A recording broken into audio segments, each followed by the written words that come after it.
Hello and thank you for watching. This is STSC back again with LEGO Transformers Punch-Out.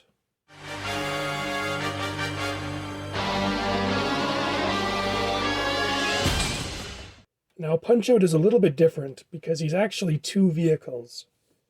He is both the tow truck and the car in the back. They do not disconnect and they both form the same robot. The idea takes inspiration from IX Rollout IX's Transformer Auxiliary. You'll see that the two are actually connected not just by the boom of the truck, but also by these chains here, which, if you can look, there's kind of supposed to be a little winch detailing, which is really hard to see, but if I can maybe get the camera in there, you can vaguely see kind of a round detailing in there that's supposed to represent a winch. So the winch would kind of get hooked onto the bumper of the car, and it would pull it up onto the bar here, which you can see it is connected to the boom. So it's pretty thoroughly connected. Unfortunately, this does mean that you can't actually take the car off of the truck because the sides of the car are attached by these chains to the winch and the center of the car is attached to the boom. So if you wanted to take the car off, it would come into three pieces. And just to show what I mean, here's the car and you can see it's not actually connected together. But with the car removed, it might be a little bit easier to see the winch I was talking about, just barely. It's not focusing very well because it is obviously all black and it's a little bit dark for the camera to see, but you'll see kind of the bar that attaches there, and it's kind of supposed to look like a little winch. I really like the shape of the truck with the very bulky and tall front end, the sloped back roof, and the very low bed in the back. Like I mentioned, the front of the truck is very tall, and it actually covers the front edges of the bricks I've used for his windshield, and I think it creates this very industrial, heavy-duty look. Putting the car back on the truck so we can take a closer look at it without it falling to pieces, I do think it looks kind of cute. It's got this very round shape to it, and you'll notice in the back it's got this little spoiler and a single exhaust pipe. A quirk of this build is that for the transformation to work, I had to give him translucent windows. Usually I use opaque colors to represent the windshields on my builds. For size comparison, here we have a minifigure and Speed Demon.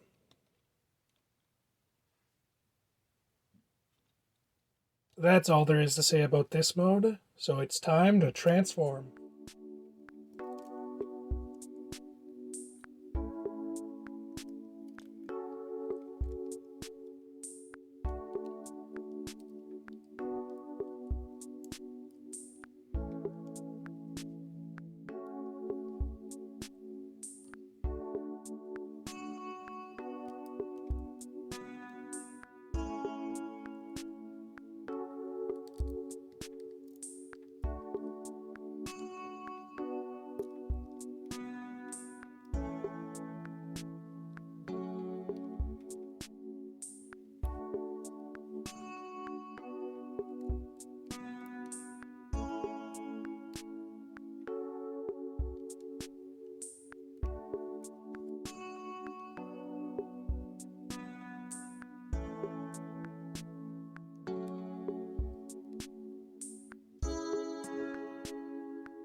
And here we have Punch-Out in robot mode. and the first thing you'll probably notice is that he's wearing a pair of boxing gloves made from the red car. This was the original concept I came up with for this guy.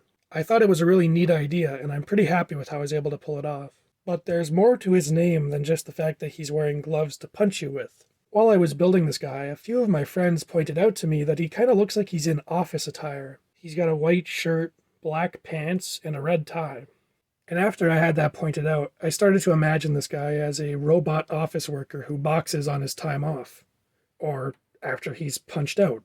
Expanding on the office wear idea, you can kind of see this as his belt pulled up all the way to his midsection, and the bumper and grill could be his black shoes. One thing I think is neat is that all of his exhausts end up behind his head pointing backwards. However, other than that, he doesn't really have any kibble, and he ends up having a pretty clean transformation. For size comparison, here we have a minifigure and Speed Demon.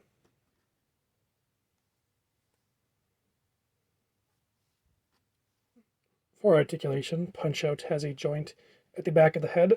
It allows him to look up a little bit, but it's kind of awkward because it's so far back that it kind of destroys the illusion of him having a normal neck, and it doesn't really look any good. He also kind of has a swivel here, but if you use it, the part here actually has to move with the head, so it can get a little bit cumbersome. At the shoulders, he has a joint in and out here, a rotation here, a in and out here, then another set of joints beneath that, which allows for forward and backward movement there. If you kind of bend it there, it also can bend here. And of course, can go in like that. And it kind of all combines to form his shoulder articulation, which is a bit awkward, but I think you can get a fair few poses out of it. Then, at the boxing glove, it swivels, and if you swivel it enough, you can kind of pull it out and get a bend there. So, you can get a fair bit of range out of the arms. He's definitely limited at the legs. He can theoretically move his leg forward, but it only goes forward this much, and it can't really go back. If you pull the leg out on its joint, it can kind of go outwards like this, and it can bend 90 degrees at the knee for transformation, but unfortunately none of it really amounts to anything, and it's kind of hard to pose the legs anyway other than just stock still. While he's not very posable, I do love how Punch-Out looks. He's just very characterful and dynamic, even if he is in pretty plain poses. But that's all I have to say about Punch-Out, so I'll see you next time.